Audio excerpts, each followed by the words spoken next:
minds of someone, so that when an opportunity comes up, your business will be selected. So during the training program, I was taught in depth of what sustainable agribusiness was actually it entails. And so right from the farmers that I work with, not only creating a business that is profitable, but how do I ensure that the farmers who are producing the plantains and the cocoyams for me, they will always have that fertile land to grow it for me, so that in the next 5 years, when I am like Madam Ross Group, and then everybody comes and say, oh, we want a ton of plantain chips. I go to the farmer for the plantain, but they will say that, oh, unfortunately, they are not able to grow that quantum of produce for me. And so right from the farmers, through to the employees, to the people you work with, and even your customers taking their feedback, I got to know how important all that summed up to be able to grow the business sustainably. And so after the training program, I not just throw the training away, which sometimes we normally do. I tried as much as possible to implement the little that I was taught. And I realized that I was able to save around 15% on utility costs, electricity, water, which was taking a lot from the business. And truly, Africa Skills Hub came for monitoring and evaluation and saw what I was doing. Later the next year, which was 2023, the applications for the first pitch competition came up. And I applied, and God being so good, I was picked to pitch. And one thing I'll share here to my fellow entrepreneurs, do not wait for the opportunity to come before you get your things in order. Try and register the business or go to the local assembly to get your business operating permit. Try and get what we call the pitch deck, something that shows what you do, how you do it, and then who you do it for. Because sometimes the opportunity will come and then you just have 1 day or 2 days to submit it. Imagine you are now going to the office of the registrar of companies for the certificate. The opportunity will pass you by. What being so good, after the pitch competition, I emerged the first place winner and was awarded a grant of $5,000. Yes, $5,000 without having to pay anything or pay anything to anyone. In fact, that was the first time Africa Skills Hub was seeing me in person. And so I'm here to tell you that if you feel the opportunities are not there, you cannot take advantage of it. Just try. The worst that can happen is that they will not pick you. But what you gain from that is experience, you will take advantage of another opportunity. Because before that program, I had applied for quite a lot of programs. I hadn't been picked, but God being so good, I was able to get this one. And this one also opened many doors for me, and I was able to get other grants as well. Yes. What this grant has helped us in our business to do is be able to sustain the businesses we are doing. We know how sometimes you start a business and even the entrepreneur, you are not paying yourself, and you are using it to pay, like my sister said, you are using it to pay for family issues, upkeep of the family and all.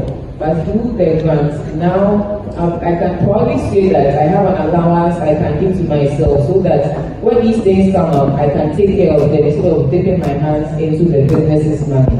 We've also been able to create 3 more opportunities for youth and women in our production space, increasing our farmer network from 10 to 15. And most crucially, we're able to purchase a machine that is on the way coming. It will help us to extend the shelf life of our products naturally, so that we can also think about exporting. Now, the other benefit, and also with my packaging, I realized that when it came to chocolates in Ghana, we had the Pioneer chocolate, that was Golden Tree. I wanted mine to be a bit different. The chocolate packaging in Ghana is very, very expensive. So with the funding, I was able to improve upon my packaging, taking it from the normal paper wrapper to box packaging. And I was also able to buy a machine that helped me to increase production from 24 bars per batch to 100 bars of chocolates per batch. Also, my training with the Africa Skills Hub gave me the opportunity to fine-tune my business structures and also the systems. My colleague mentioned about record keeping. I was doing business haphazardly. I was doing business and not documenting anything. So at the end of the week, I could not even tell if I was getting enough revenue or if I was making losses.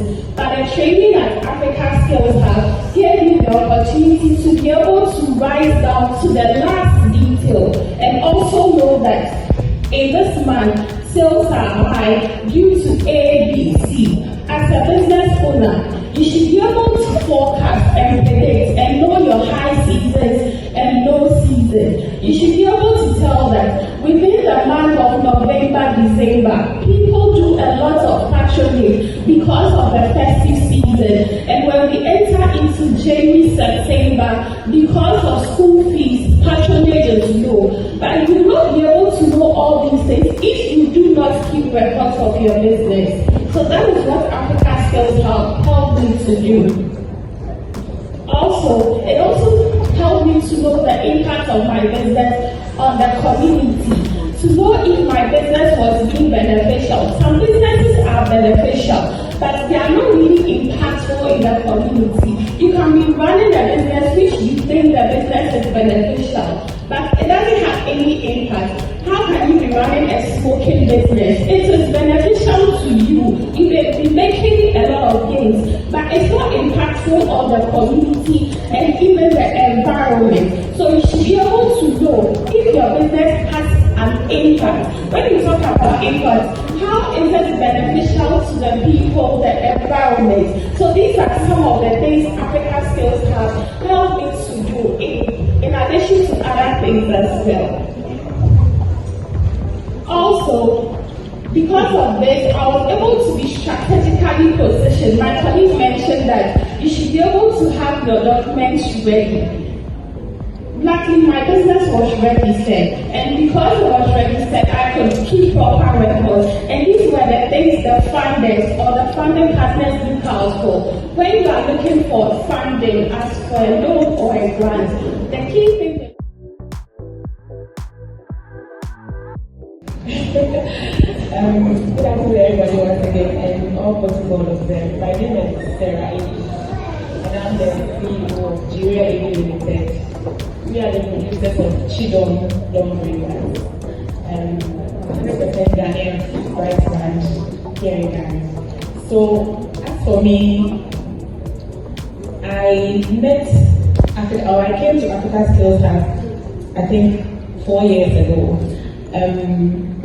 I saw their signboard somewhere, took their email address, and I sent an email to them with the heading, assistance needed, very big in capital letters. And I was given somebody's number, I went to their office, and that is how I became part of ASH. I have participated in so many trainings, makeup trainings, ice cream making trainings. No, I was doing my right business though, but then I know how to do makeup because of ASH. I know how to do body scrub because of ASH. I know how to do ice cream because of ASH. These are all the things that when you come to Africa Skills Hub, it's not just about agribusiness. Maybe you don't like agribusiness, you like makeup, you want to learn. There are opportunities like that, and I learned them for free. I didn't pay a dime for that. And so last year, I got the opportunity to be part of the AGRIBIZ program. And Yvonne has already mentioned a lot of things, trainings on finances, how to pitch your business registration and regulations. They brought stakeholders from the Office of the Registrar General, FDA, TSIR, a lot of them to come and speak to us and even help us. From GRA to even help us with our bookkeeping and all. And as part of the program, there was another, opportunity to apply for funding, which was a loan. And I applied for it and I got selected. And for me, for the loan process, obviously your business registration, you need them, your records, and then they will come to you. Once you're a member of ASH or you are a business in Africa Skills Hub, they will definitely come to your place and do their due diligence. So it happened to me as well. And then I qualified for the loan. I was given 10,000 Ghana cedis. Why is it $11? Yes, $10,000. Thank you. And I was given 12 months moratorium, 12% per annum. So I was given 1 month moratorium, then reduced 11 months to pay at 12% per annum. So I'm finishing my last payment this month. It was given to me last year March. And when I got the loan, I needed a bigger weighing scale. I needed a digital handheld printing machine for my, printing of my expiry dates and address and stuff in my packages. And I got that because of the funding. I also used part of it for working capital, so I added it to the money I already had for the business, and I used it for that. And when it came to payment, for loans you have to pay back. Unlike Augustina and Yvonne who got free money, for mine you have to pay back. So yes, and how do you call it? What I saw was that for mine, I don't know if that's how it was. There's something called reducing balance. Every month the amount reduces till you finish paying. And what I did or what I'm doing to repay, that when you have to pay something, that's a job which you cannot relax because you have to pay back. You have to